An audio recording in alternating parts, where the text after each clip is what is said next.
Meron na naman nga tayong panibagong bubuksan dito na flashlight. Flashlight muna ang ipapakita ko sa inyo dahil nga gunban pa rin hanggang ngayon. Yung mga nakaraang video yung pinakita ko sa inyo ay mga old videos na yan. Hindi pa tayo pwedeng gumamit ng airsoft sa outdoor.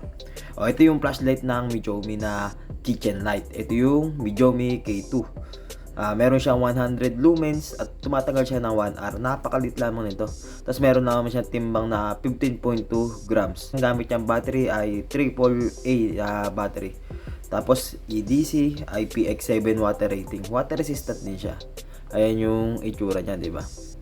Tapos dito sa gilid, ito yung pinaka-drawing niya. Sa likod naman ang specs ng Mijomi K2. Ito ang nakalagay dito, Samsung LED. Samsung LED yung ginamit na LED ng Mijomi sa kanya. Kaya quality to sigurado kasi isa yung Samsung LED sa may pinakamagandang LED pagdating sa flashlight. Ang gamit niya nga ay AAA na battery. May kasama ng battery to, hindi rechargeable, pero pwede nyo rin naman bilan ng rechargeable na AAA. Ang kagandahan dito dahil nga AAA siya, accessible sa lahat ng tindahan yung AAA. Kahit sa tindahan ay makakabili kayo. Halimbawa, nagkaroon ng matagalang brownout sa 7-Eleven, may AAA, diba? O 24 hours open yon. Kaya hindi kayo mahirapan na humanap ng battery nito kapag ka nalobat. Ayun yung isa sa function ng kitchen light na to. Tapos meron siyang 62mm by 15.4mm na sukat. Ganun lamang siya kaliit, 62mm. Mga ganito lang kalaki yan. Meron siyang strong aluminum body with quality coating. Ayun yung isa sa specs niya. To be used or carried outdoor. Mini size, high quality, kitchen, easy to carry. Ayan yung ilan sa nakasulat dito sa likod ng box ng Mijomi K2. 100 lumens na tumatagal ng 1 hour. Tapos sa 37 meters naman yung kanyang beam distance. Meron siyang 360 na kandela. Meron siyang drop resistant na 1 meter. Ito yung kagandahan sa mga Mijomi. Parang ibang brand din na flashlight na meron siyang drop resistant. Kahit bumagsak siya ng 1 metro, hindi siya magkakaproblema, hindi masisira. Kahit nga above sa 1 meter, bumagsak to, wala pa rin problema. Kasi subuko na yon. Yung isa kong flashlight na Mijomi bumagsak na mga 4 meters. Hindi naman nagka-problema. Nagpagulong-gulong pa sa hagdan. Walang naging problema. Ganun ka-quality itong flashlight ng Mijomi. Ayan, tapos yung IPX7 na water rating nga nila. At tapos ito na yung details ng company nasa baba. O ngayon, buksan na natin itong Mijomi na to para mapakita ko na sa inyo kung gaano nga ba kaliit at kaganda itong quality ng Mijomi na to. Nabuksan ko na to pero hindi ko pa pala natetest. I-test rin natin mamaya to syempre. Ayan. Hindi ba? Napakaliit at napaka-cute niya. Dito sa likod niya, ito yung battery kasama niya. Ito naman yung kanyang manual. Mamaya na lang natin babasahin to yung manual niya. Tanggalin mo natin itong battery niya dito sa likod. Yung battery kasama niya ay ito yung brand Binic. Ito yung Binic, parang parang t-shirt yung Binic. Binic ang kanyang battery, AAA. Yung AAA napakadali nga bilhin yan. Makakabili yan tayo sa halagang 10 piso niyan, awat na peraso na. At eto na nga, after 45 days mabubuksan na rin natin yung battery niya. Napakahirap tanggalin ng binig niya to, hirap tanggalin ng plastic.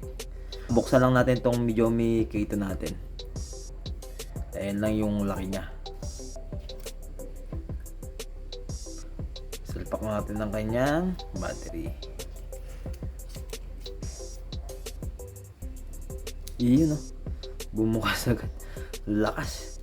Small but powerful. Ang pagbukas sa kanya ay pag ganyan at ang pagsara naman pag ganun. Luluwagan mo, parang ganun na wala. Ayan. Pag bubuksan mo siya, isasagad mo. Pagka baka mali ako ba? Pagka sasara mo, luwagan mo ng konti.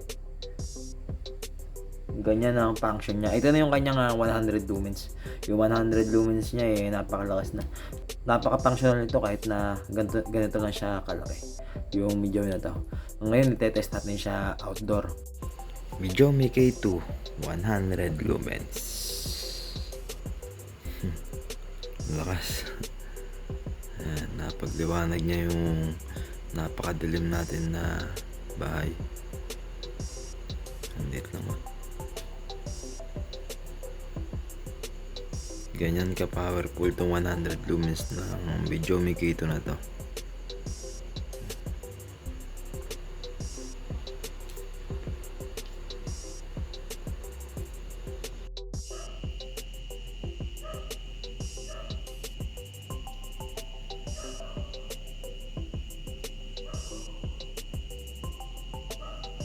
Liwanag.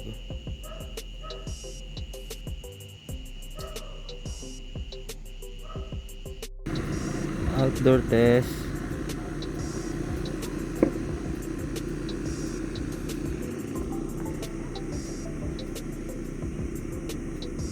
Malakas.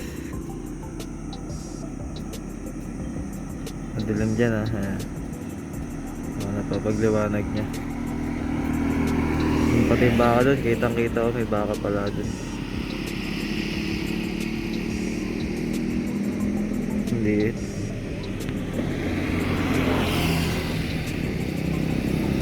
Grabe.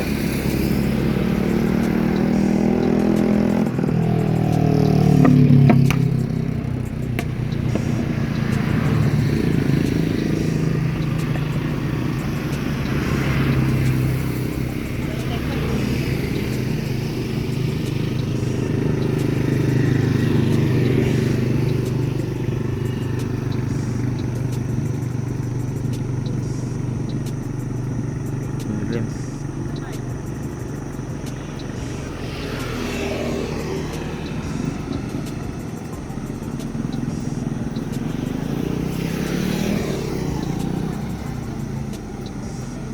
Lakas ng ilaw na to dito eh. O yan, maraming salamat sa panonood dyan mga kabataan Narsop. Sana kahit paano ay nakapagbahagi ako ng kahit na kaunting kaalaman sa inyo tungkol sa kitchen light ng Medium yan to. Ito nga yung Medium K2. Sana kahit paano ay naengganyo kayo dito sa flashlight natin na napakaliit. Naengganyo kayo na mag-collect o bumili rin ng ganito kasi nga aaya-aya naman talaga at napaka-useful ng bagay na to. O yung mga flashlight na nire-review natin dito magamit-gamit naman talaga at kailangan natin sa pang araw-araw kahit dyan tayo magpunta. Maraming salamat sa panonood nyo mga kabataan Narsop. Bye bye!